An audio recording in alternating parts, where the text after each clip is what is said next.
ma asaba min musibatin, tidak pernah ditetapkan satu kejadian, awas hati-hati, di bumi fil ardi wala fi anfusikum, atau menimpa dirimu, illa fi kitabin min qabli an nabraha, kecuali semua itu telah tertuliskan di dalam kitab sebelum semuanya nampak dalam kehidupan. Ayat ini ingin memberikan gambaran bahwa semua kejadian-kejadian yang terjadi di muka bumi ini, termasuk dalam terkait aktivitas kita, termasuk dalam pencarian jodoh kita, semuanya telah tertuliskan, diatur oleh Allah Subhanahu wa taala. Singkatnya, semua ada dalam aturan Allah. Allah telah mengatur si fulan hidup sekian sekian sekian, meninggal sekian sekian sekian, rizkinya sekian, jodohnya akan mendapatkan sekian sekian sekian. Sebagian tidak bisa diikhtiarkan seperti ajal, ajal nggak ada ikhtiarnya. Di Anda tidak bisa ikhtiar untuk bisa menunda atau mempercepat ajal, langsung nggak bisa diintervensi. Sebagian ada yang harus diikhtiarkan, hukumnya sudah ada, cuman kita tidak tahu bagaimana dengan takdir yang telah Allah tetapkan. Maka untuk mendapatinya, maka ikhtiar kita untuk meraihnya. Maka ada sesuatu yang ditempuhnya dengan cara ikhtiar. Taib. Di antaranya ini jodoh. Allah telah tetapkan jodoh kita, diatur oleh Allah. Ini yang terbaik untuk kehidupan kamu. Tapi Allah merahasiakan kepada kita siapa jodoh yang dimaksudkan. Maka kita berikhtiar, yang dengan ikhtiar itu ada pahala didapatkan. Saya ulang, ada pahala didapatkan, ada kenikmatan dalam mencarinya. Bayangkan kalau kemudian nikah aja tiba-tiba tanpa ada pencarian. Antum gak akan pernah merasakan bagaimana nikmatnya ta'aruf, bagaimana nikmatnya mengenal, bagaimana mencari, bagaimana pahala bersabar, bagaimana nikmatnya berdoa, bagaimana istikharah dalam menentukan jodoh kita. Itu semua menghasilkan pahala dalam kehidupan kita. Maka yang pertama, lihat ketentuan Allah yang pertama, apapun ikhtiar yang telah Anda tempuh, maka semua ikhtiar ini tetap tidak akan keluar dari aturan Allah Subhanahu wa taala. Jadi kalau antum tadi sudah menunggu selama 4 tahun tanpa komunikasi, Masya Allah, sudah siap melamar, tiba-tiba Masya Allah dibalap oleh orang lain, kalah. Fokus. Maka bagaimana cara memahaminya? Perhatikan, ikhtiar yang Allah tetapkan dalam aturan yang dibuat tadi, boleh jadi tidak harus selalu menyampaikan kita pada tujuan yang kita inginkan. Karena aturan Allah itu ketika ditetapkan akan bersanding dengan maslahat bagi kehidupan kita yang menjalaninya. Ingat ini ya, ingat. Aturan Allah ketika menetapkan, fulan rezeki kamu sekian, fulan fisik kamu begini, fulan jodoh kamu si fulan, si fulanah. Ketika Anda menempuhnya dengan ikhtiar, tidak harus kemudian Anda meraihnya sesuai dengan keinginan Anda. Contoh, maaf, Anda ingin misalnya sekolahnya ke ITB, Anda ikhtiar, juara satu. Begitu tes di ITB tidak lulus, lulusnya ke IAIN. Misal, harap-harap ke ITB, masuknya ke IAIN. Harap-harap ke ITB, masuknya ke UNPAD. Ketika Allah kemudian menakdirkan Anda, misal keinginan Anda ke UNPAD, keinginan Anda ke ITB, tapi kemudian tiba-tiba beloknya ke UNPAD, bagaimana memahaminya? Perhatikan, kadang jalan kehidupan yang telah Allah tetapkan bukan harus menentukan hasil sesuai dengan yang Anda inginkan, tapi Allah menetapkan sesuai dengan apa yang Anda butuhkan. Anda ingin ke ITB, tapi apa yang Anda dapatkan di ITB bukan maslahat buat kebutuhan Anda. Maka dibelokkan oleh Allah ke UNPAD supaya Anda mendapatkan apa yang Anda butuhkan dalam kehidupan Anda. Karena Allah mengabulkan apa yang Anda butuhkan, bukan apa yang Anda inginkan. Saya ulang, Allah mengabulkan hanya apa yang Anda butuhkan, bukan apa yang Anda inginkan. Ada 3 jenis cara pengabulannya.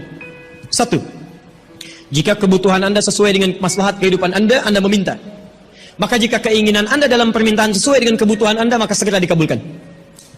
2, ada yang ketika Anda memohon, Anda belum sanggup untuk mendapatinya. Nanti ketika Anda mulai sanggup, disitulah kemudian Allah berikan. Antum punya anak 5 tahun, antum kaya, punya banyak uang, kemudian anak itu minta dibelikan motor. Dibelikan nggak?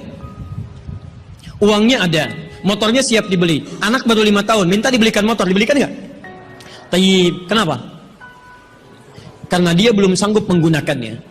Tapi Anda sampaikan, nah, papa punya uang, papa siapkan ya, nanti ketika sanggup baru saya berikan.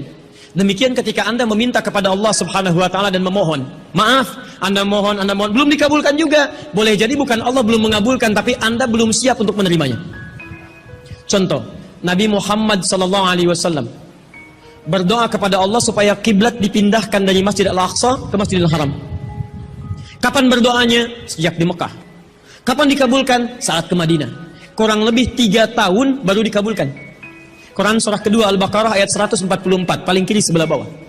Qad nara taqalluba wajhika fis sama' falanuwalliyannaka qiblatan taradaha fawalli wajhaka syatral masjidil haram.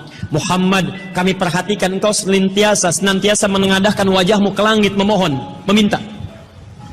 Lihat, maka mulai hari ini kami kabulkan doamu. Mulai palingkan kiblatnya dari Masjidil Aqsa ke arah Al-Masjidil Haram. Berapa lama Nabi berdoa? 3 tahun.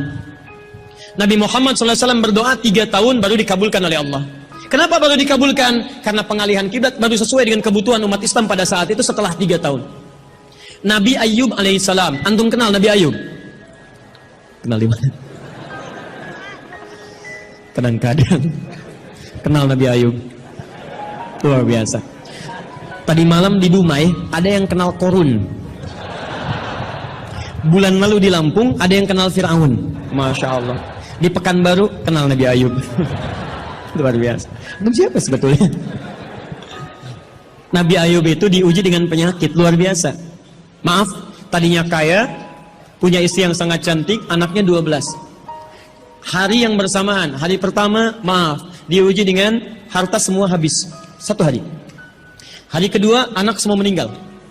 Hari ketiga, diuji dengan penyakit. Yang penyakitnya tidak akan pernah dialami orang setelahnya. Tidak juga dialami orang sebelumnya. Berapa diuji? 20 tahun. Beliau diuji 20 tahun. Apakah mengeluh? Tidak. Kata istrinya, kalau bahasa kita, papa kan Nabi. Angkat tangan papa, mohon kepada Allah. Mintakan sembuh aja, sembuh. Apa jawab Ayub? Berapa lama kita sehat dan senang? Kata istrinya, Masya Allah, 20 tahun. Berapa lama kita diuji begini? 7 tahun. Kata Ayub, nanti saja. Kalau usia ujian sakit sama dengan ujian sehat, sama-sama 20 tahun, baru saya memohon kepada Allah Subhanahu wa Ta'ala. Anda bisa bayangkan Nabi Ayub, Nabi, Rasul, dekat dengan Allah, jaminannya surga, surga tingkat tinggi, diberikan ujian 20 tahun, beliau bersabar dan tetap ibadah.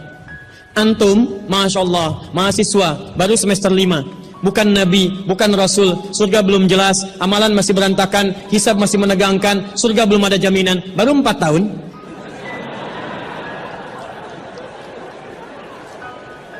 Itu yang terbaik buat antum. Yang terbaik. Jadi bukan berarti ketika Anda tidak mendapatkan dia, dunia hilang untuk Anda. Tidak. Banyak boleh jadi itu hanya titian ajaran dari Allah supaya Anda merasakan bagaimana nikmatnya ta'aruf. Supaya Anda belajar bagaimana mencari yang lebih baik lagi. Lihat kalimatnya, Quran surah ke-24 ayat 26. At-tayyibatu lit-tayyibin wat-tayyibuna lit-tayyibat al-khabithatu lil-khabithin sebelumnya wal khabithuna lil-khabithat. Yang baik akan ketemu yang baik lagi. Yang kurang baik bertemu dengan yang kurang baik lagi. Menurut Anda, dia yang terbaik untuk Anda. Menurut Allah, dia bukan yang terbaik untuk Anda. Yang untuk Anda, ada yang lebih baik lagi. Anda mau menghafal Quran, Anda mau menghafal hadis, maka Allah akan kirimkan kepada Anda yang bisa menjaga Quran dan hadis Anda. Kalau dengan 4 tahun belum bisa menjadikan Anda mendapatkan yang terbaik, tunggu. Karena yang terbaik itu lebih daripada yang mulia akan mendapatkan masa yang cukup panjang. Al-Bukhari menulis hadis 16 tahun, kitabnya abadi. Orang menulis kitab 16 hari belum tentu abadi. Jadi ketika Anda diminta menunggu dalam masa yang cukup lama, sebetulnya bukan masanya yang ditunggu, tapi di balik penungguan itu bukankah di situ ada pahala? Tadi Anda katakan Anda rajin berdoa, bukankah di doa itu ada pahalanya? Anda rajin tahajud, Anda bersabar, Anda bermohon, Anda istighfar. Jadi yang diinginkan oleh Allah dalam penantian 4 tahun itu bukan Anda menikah dengan calon Anda sekarang, tapi Anda mendapatkan pahala yang berlimpah. Dan dengan pahala itu Anda siapkan Quran Anda, hadis Anda untuk membimbing pasangan Anda berikutnya. Paham sampai sini? Baik, alhamdulillah. Jadi nggak usah kecewa ya, nggak usah kecewa. Baik, yang kedua, lihat kaidahnya supaya kita bisa sabar, ya, supaya bisa sabar. 2, Quran surah kedua ayat 286. La yukallifullahu nafsan illa. Tidak mungkin Allah menguji seorang hamba kecuali dia sanggup untuk